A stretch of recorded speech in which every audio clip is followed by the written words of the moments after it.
Olá pessoal, tudo bem? Professor Rupert, vamos para mais um vídeo de conteúdo teórico em educação física com ênfase no sistema positivo para turmas do segundo ano do ensino médio no FGB 6.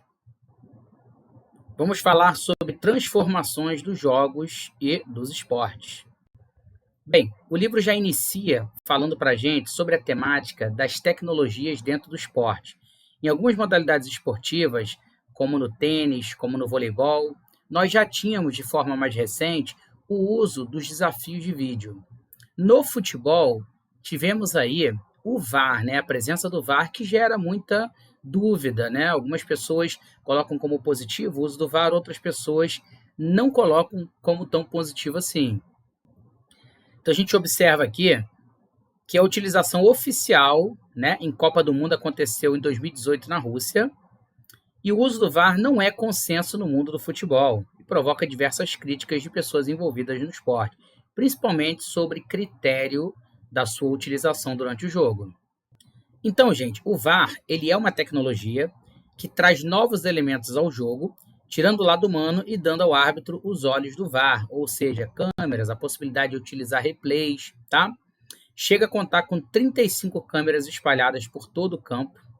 Deve ser acionado para verificar gol ilegal ou fruto de uma infração à regra, garantir a expulsão correta, garantir marcação de pênaltis corretamente, identificar atletas que devem ser penalizados após uma ação irregular, ou seja, às vezes uma agressão dentro de campo que o árbitro de campo não conseguiu identificar.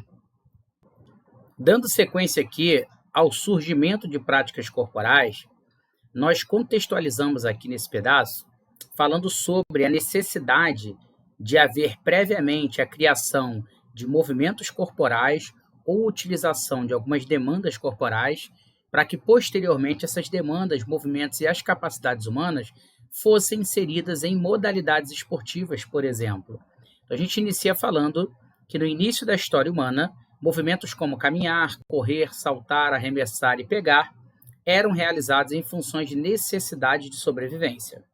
Só foi possível o ser humano praticar, por exemplo, a corrida como esporte, a partir do momento que correr deixou de ser uma estratégia de sobrevivência.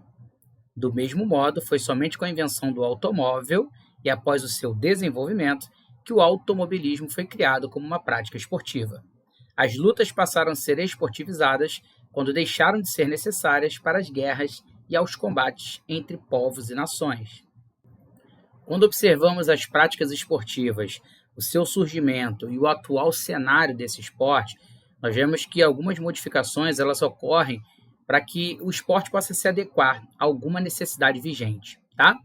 Bem, quando falamos aqui do basquete, ele surgiu por uma demanda para atender a necessidade da prática esportiva em área fechada, por conta do inverno vigoroso dos Estados Unidos, na cidade de Massachusetts, uma adaptação com cesto de pêssegos e objetivos básicos ali de colocar essa bola ao cesto.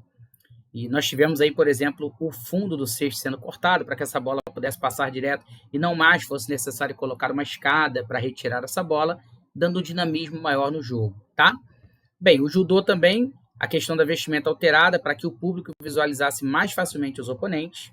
Em alguns casos, até regras podem ser alteradas para adequar o esporte à televisão, tá? Acontece no voleibol, por conta dos desafios também, e a questão da pontuação, tá? E no futebol, nem sempre houve a figura do árbitro como uma pessoa neutra para decisões, né? Se a gente for observar um pouquinho a história do futebol, inclusive é um esporte altamente excludente, né? Só a alta classe praticava inicialmente. Então, gente, no voleibol, nós tivemos aqui a cor da bola para melhor visualização na televisão, tá? Tivemos aqui a questão de regras, toque na rede, número de atletas relacionados para a partida, alteração dos equipamentos, pontuação. Tivemos também a inclusão do líbero, que é um jogador especialista em defesa, lembrando que ele só atua nas zonas ali de defesa, tá? Principalmente as posições 6 e 5. O desafio eletrônico e a possibilidade de usar outras partes do corpo dentro dos elementos esportivos para que a gente possa dinamizar o jogo. Bem, e quando falamos aqui em criar e recriar práticas corporais, a nossa análise esportiva ela é muito feita também em cima de elementos já criados para que você possa aproveitá-los em cima de uma dinâmica nova. Então a gente tem, por exemplo, o basquete de rua, que surgiu do basquete, o futsal, que surgiu do futebol de campo, principalmente após aí a conquista da Copa do Mundo no Uruguai. Então o professor Gravieri fez uma adaptação em quadra de basquete, ou seja, área menor, e aí deu origem aí ao futsal. O futevôlei, criado com elementos aí de futebol e voleibol. E o chokeball, tá? Que foi criado pelo médico Brent na década de 60, após estudos sobre lesões sofridas por atletas em função de contato físico nas práticas esportivas. Então, para quem não viu, convido a conhecer o chokeball, que é um esporte que une elementos aí de handball, porém nesse esporte não há contato físico, né? Você não vai no atleta adversário para tomar essa bola, nem mesmo pode interceptar um passe feito por esse atleta. Ele tem um número reduzido de passes entre a equipe, eles têm que jogar essa bola no que a gente chama de alvo no chão. Esse alvo é chamado de quadro de remissão, e essa bola tem que bater nesse quadro e retornar e cair no solo fora da área desse quadro, tá? A equipe adversária tem que então interceptar essa bola antes dela cair no chão e passa a ter a posse dessa bola. O legal do chokeball é que você pode atingir qualquer um dos quadros de remissão. É como se num futsal você pudesse optar, por exemplo, em fazer gol em qualquer uma das duas traves. Então nós temos aqui o chokeball, esse é o quadrinho de remissão, tá? Então ele possui 7 jogadores por equipe. Objetivo, fazer com que a bola rebata em um dos 2 trampolins inclinados e caia na quadra antes que a outra equipe a recupere. Não há campos definidos, cada time pode realizar até 3 passes antes de arremessar a bola. Não é permitido interceptar a bola ou atrapalhar o adversário durante o ataque. O foco da defesa é na bola e não no adversário. Ela deve agarrá-la antes de tocar o chão, tá? Então é bem legal. Eu já adaptei na escola usando a tabela do basquete, né? Batendo essa bolinha na tabela e ao retornar alguém tem que segurar essa bola. E é bem aceito aí pelos alunos. Esporte da escola e na escola. Vamos compreender aqui, o esporte da escola, ele busca atender às necessidades específicas do ambiente escolar e seus alunos, ou seja, é adaptação. Então, se você tem uma quadra reduzida e não consegue colocar 6 alunos no voleibol, você coloca 4, já é uma adaptação, é um esporte da escola, tá? O esporte na escola seria o esporte de rendimento, né? O alto rendimento realizado dentro do ambiente escolar, tá? Simplesmente inserido e praticado na escola sem alterações. Normalmente isso só acontece em escolinhas em contraturno, tá, gente? Onde você preconiza alto rendimento, beleza?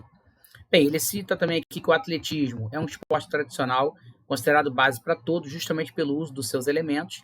E na escola, muitas das vezes, temos que adaptar, porque a gente não vai ter na escola uma pista de atletismo para você fazer os 400 metros. Você não vai ter uma caixa de areia para que você possa fazer um salto em distância. Então, temos que adaptar fazendo o esporte da escola. Bem, gente, essa parte aqui, subjetividade, grupos e violência, é um tema polêmico, tá? A gente levanta a discussão que é importante. Ele cita aqui que as práticas corporais se relacionam com a cultura e vivem em constante transformação. Uma relação dialética aí entre o novo e o velho. Muito se discute sobre a aceitação ou não de comportamentos no esporte, tá? Algumas pessoas até citam que é questão de cultura. Mas é comum, por exemplo, no futebol, você, momentaneamente, ali no calor do momento, você ofendeu um adversário, você às vezes ofendeu o torcedor, ofendeu o jogador. Eu discordo totalmente de qualquer tipo de ofensa. Eu acho que esporte é um local, mesmo no alto rendimento, para que você possa dar o seu melhor, mas sem diminuir o seu adversário, né? Até porque sem adversário não haveria jogo. Então, tenho que ter esse respeito pelo adversário. Os casos de violência também, incluindo aqui racismo, briga entre torcidas. Então, acho que é algo que a gente tem que conscientizar. Em outros esportes, nós temos, por exemplo, um ensino, né, muito importante, justamente da ética esportiva, se observarmos o round net, se observarmos o ultimate frisbee. São esportes que não possuem necessariamente árbitros fazendo ali a marcação de seus elementos desportivos, tá? Entramos aqui em esportivização e desportivização das práticas corporais. Então, a gente observa que a capoeira passou por muitos desafios até se tornar patrimônio cultural brasileiro, tá? E se a gente observar, a criação da capoeira, ela envolve toda uma questão de cultura de autodefesa, unindo elementos de música, elementos de ritmicidade, elementos de dança, e hoje esses elementos estão presentes dentro da luta. Quando falamos de criações esportivas, não podemos deixar de falar do corfebol, tá? Ele apresenta aqui características distintas das demais práticas, principalmente por ter homens e mulheres jogando de forma mista ali na mesma partida, na mesma competição. Foi criado em 1902 na Holanda, Um dos objetivos foi inserir mulheres no esporte, pois elas não eram aceitas no campo esportivo. Então, em 1920, fez parte dos Jogos Olímpicos como esporte de demonstração. Vamos lá. Então, as equipes formadas por 4 homens e 4 mulheres. A marcação deve ser feita sempre entre jogadores do mesmo sexo e é proibido qualquer tipo de contato físico, tá? Então, eu, enquanto homem, não posso marcar uma mulher. Eu tenho que marcar um jogador também do sexo masculino. O objetivo é fazer que a bola caia no cesto do time adversário, como no basquete, não sendo permitido conduzir a bola. Os atletas só podem se deslocar sem a bola. Então, imagina um basquete em que você, para se deslocar, você tem que estar sem a bola. Não pode haver drible e não pode haver deslocamento com essa bola. A troca de passes com o objetivo de chegar próximo do cesto para fazer ponto, tá? Falar em Olimpíadas e modalidades esportivas é falar do sonho de muitos esportes poderem compor aí o seleto grupo que atrai olhares, né, a cada evento olímpico. Bem, e nós sabemos aqui, para que um esporte participe das Olimpíadas, ele precisa atender a alguns critérios, que são eles: nas modalidades masculinas, praticada no mínimo em 75 países em 4 continentes; nas femininas, 40 países e 3 continentes. Ser reconhecido pelo movimento olímpico, tendo federação internacional por no mínimo 2 anos, deve ser admitido no programa com 7 anos de antecedência dos jogos em questão, e um esporte só entra se outro sair, tá? Essa decisão é de responsabilidade do Comitê Olímpico Internacional. Bem, a gente observa aí, por exemplo, o break como modalidade olímpica, que entrou, né? E nas próximas Olimpíadas agora, o break já não estará presente. Há uma sugestão do break não estar presente. Então, gente, para que um esporte entre, o próprio futsal, que está aí muita questão, né? Se o futsal se torna olímpico, se não se torna olímpico, além de atingir os critérios, uma modalidade que lá está tem que sair, tá bom? Bem, gente, falando de modalidade de categoria de rede, nós temos aqui a peteca, modalidade brasileira, que possui aqui rede de 2,43 para os homens, 2,24 para mulheres. Pode ser jogada aqui individual ou dupla, sistema de pontuação direta é realizado, tá? A equipe que realizou o saque, ela tem 20 segundos para finalizar, né, esse ponto. São 3 sets de 25 pontos e o tie break 15 pontos. E a peteca só pode ser rebatida com uma das mãos, uma única vez, por um único atleta. Não há possibilidade de toques entre os atletas, similar a um beach tênis, por exemplo. Você tem que golpear essa peteca para a quadra adversária de forma direta, tá? Gente, vamos lá. Desportivização. Para que uma modalidade esportiva seja desportivizada, ela deve atender alguns critérios, principalmente de participação de todos, de redução de critérios de alto rendimento. Então, a gente observa aqui, em azul, que uma atividade, né, uma modalidade esportiva, ela preconiza a rivalidade. Já na desportivização, a gente tem solidariedade, vivência, processo ao invés do resultado, inclusão ao invés da seleção dos mais aptos, descontração ao invés da tensão e regras flexíveis ao invés de regras rígidas. E dentro de esporte de alto rendimento, existem também algumas adaptações que são feitas para que outras pessoas possam ter acesso às modalidades e acabam se tornando esportes, tá? Esportes exclusivos. Então, a gente tem alguns exemplos aqui do tag rugby, temos exemplos do flag football também, que é a variação do futebol americano, tag rugby, variação do rugby.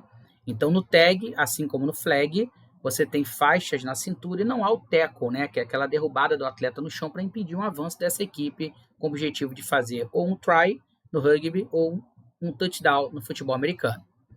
O corfeball, com a adaptação da inserção das mulheres. O chokeball, para menor contato físico também, tá? Softball, adaptação do beisebol para mulheres, então campo menor, o taco, bolas mais leves. Bem, então essas práticas criadas em base de outros esportes que proporcionam vivência diferenciada para esses atletas. E como eu citei, hoje, modalidades esportivas, tá? O próprio flag, ele surgiu na década de 40 com a adaptação de militares, né, americanos para que fossem praticar os esportes. E hoje ele está presente na NFL. Então você tem os jogos aí, campeonatos mundiais. Então hoje se tornou uma modalidade esportiva. Foi feito um processo de esportivização dessa adaptação lúdica e hoje é uma modalidade. Bem, temos aqui o lacrosse como um representante das modalidades de categoria de invasão. Ele é considerado aí o esporte mais antigo da América do Norte. O objetivo é marcar gols no time adversário utilizando um taco com uma pequena rede que fica na extremidade aí desse taco.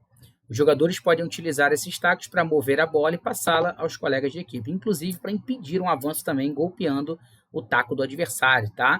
Então, se esse atleta, por exemplo, vai fazer o gol, você pode bater o seu taco no taco dele para impedir um gol, por exemplo. E nós temos o intercross, jogado em ambientes fechados, ele tem medidas aí de quadro oficial, 40 por 20, uma bola um pouco maior, que é de tênis, tá? Não é permitido o contato físico, o jogador pode manter o domínio da bola por 5 segundos, dois jogadores não podem marcar o mesmo oponente. Então a gente observa que algumas adaptações elas são importantes para que você possa inserir dentro da sua escola, dentro do seu ambiente lúdico, dentro de atividades com seus familiares e amigos. A gente observa no flag, por exemplo, que não tem o contato, tem uma redução do contato. A gente viu o chokeball, a gente vê agora o intercross também, que eu espero que você já insira aí com os seus alunos. Bem, gente, chegamos ao fim dessa aula. Espero que vocês tenham gostado. Deixo aqui minhas redes sociais, @Professor Hooper, o YouTube Professor Hooper.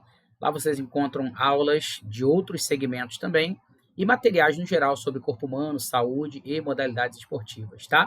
Espero que tenha ficado claro o conteúdo. Se ficou alguma dúvida ou se você tem sugestão de algo, de um tema, de uma aula que você queira, deixa aqui nos comentários que eu produzo com o maior carinho para você, tá bom? Fiquem com Deus.